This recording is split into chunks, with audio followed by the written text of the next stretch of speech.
The long-awaited day is here. World of Goo 2 is out. I've just beat it. I've just played through every single chapter. I'm not going to do that in this video. In the first World of Goo video, I played through the whole game, but I want you to go play World of Goo 2. I don't want to upload a video that's going to tell you everything that's in the game. But I will tell you, oh my goodness, what a fantastic game it has been. Back when I played the tackle box for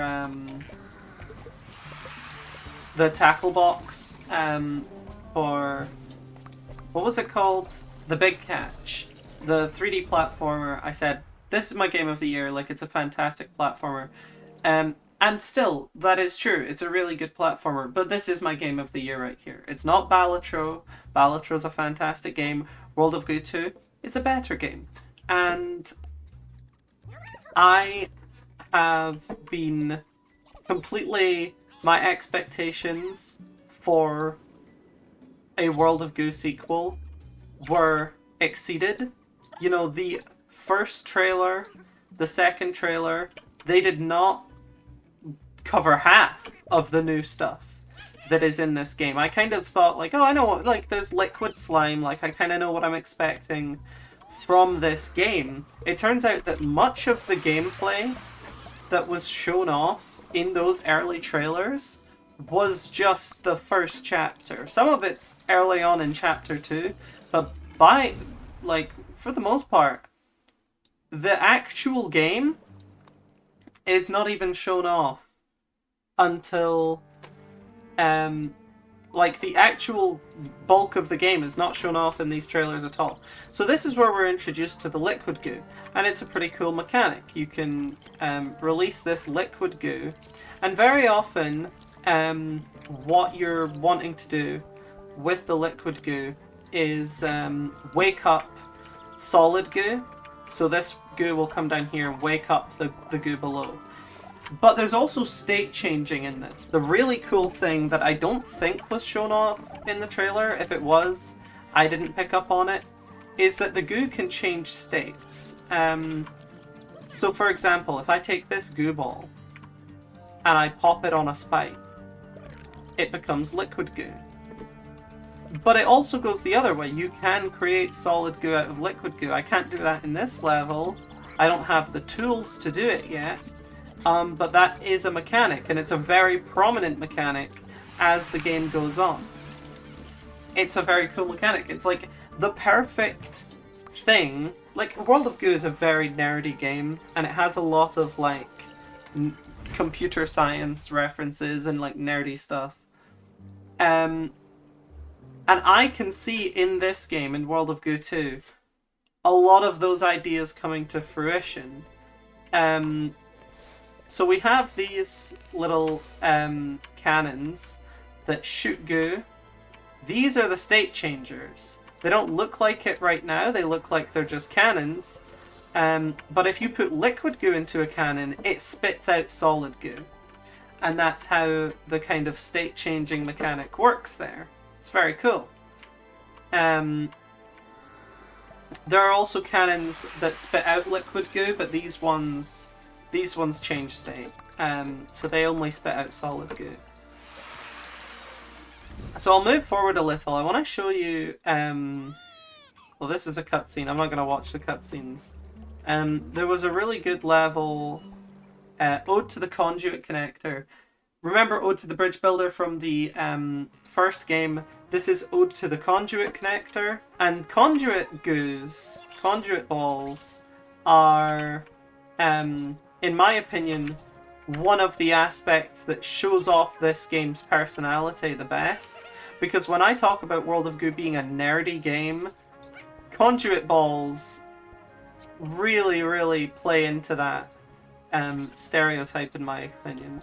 So what are the conduit balls? Well, the conduit balls are goo that absorb liquid and transport liquids between different places. So I'm gonna quickly bridge over to this conduit thingy, this conduit goo, Gonna try not to break the whole bridge here.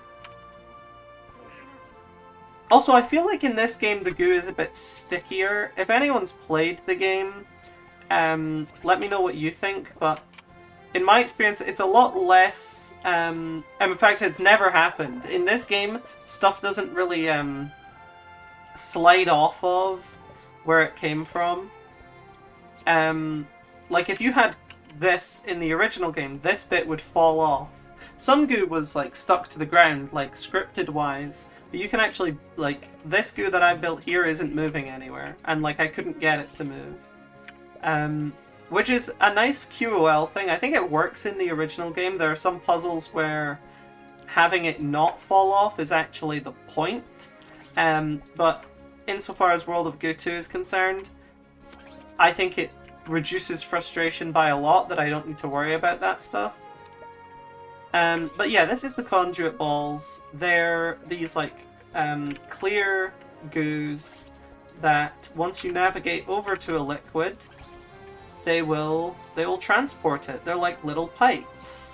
They reminded me of when I played Slime Tower, Tower of Slime, whatever the game's called, and there was goo that could change color, and there was goo that transmitted electricity. I mean, you could very well use the conduit balls as like a substitute for electricity if you wanted to. Like, if this game had a level editor, which it doesn't, I'm sure you could do some pretty cool things there. Because, like, this is like a switch, right? This is, if there's goo going to it, it turns on, and then it turns off if there's no goo going to it. So we already have zeros and ones. You could probably make an adder out of this goo, this cannon thing, and this goo, and then this is like your source of electricity here.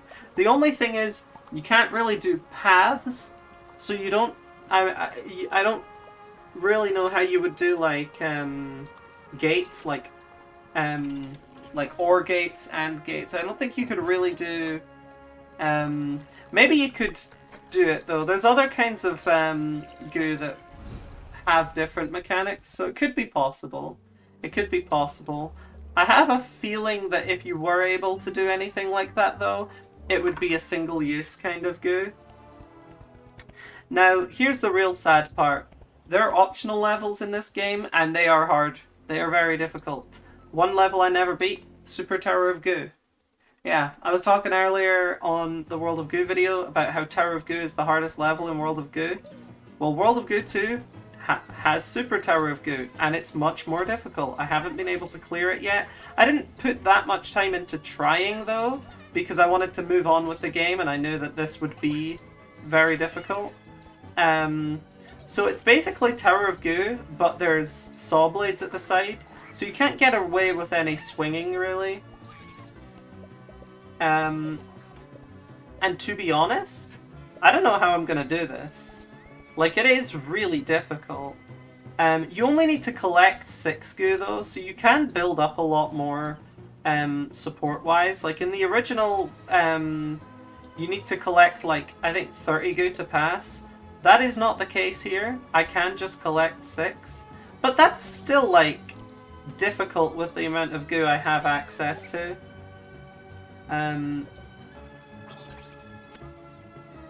Like, I can try. I think that one's gonna pop if I leave it unattended. I am actually making decent... So that's another thing. When it pops, because it turns to liquid, it actually does affect the weight of the structure, which can make it even harder. Because it'll weigh it in one direction if the liquid goo is there. I think I've just got to try and get to the top. Yeah, that's not happening.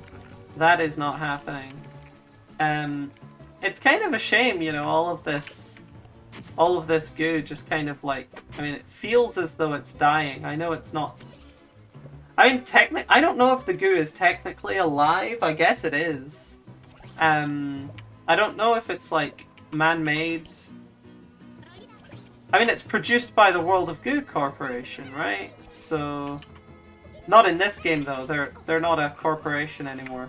See, now I've used too much goo. I've run out of goo. The retry symbol is telling me, nah, you can't beat this anymore. That's what the red means. But yeah, Super Tower of Goo. Pretty terrifying level.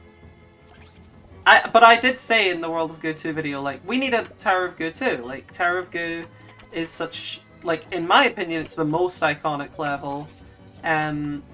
Which makes sense if you know the origins of World of Goo. Tower of Goo was actually the first level, technically.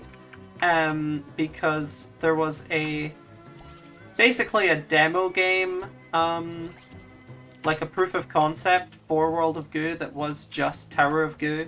I think the actual level was modified a little from that prototype, but yeah. Also, there's no whistle in this game, so I can't direct these goo towards one direction via any method. Which is a shame when you're trying to climb to the top. Oh my goodness, that was very close.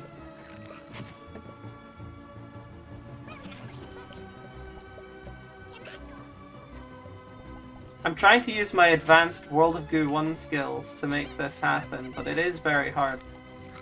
It is very hard.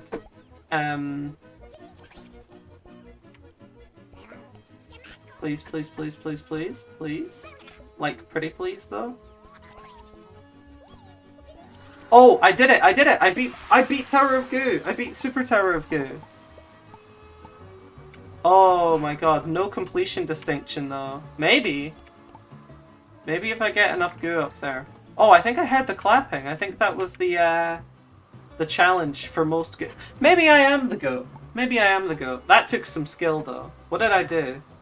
28 or more balls. Yeah, I got that one.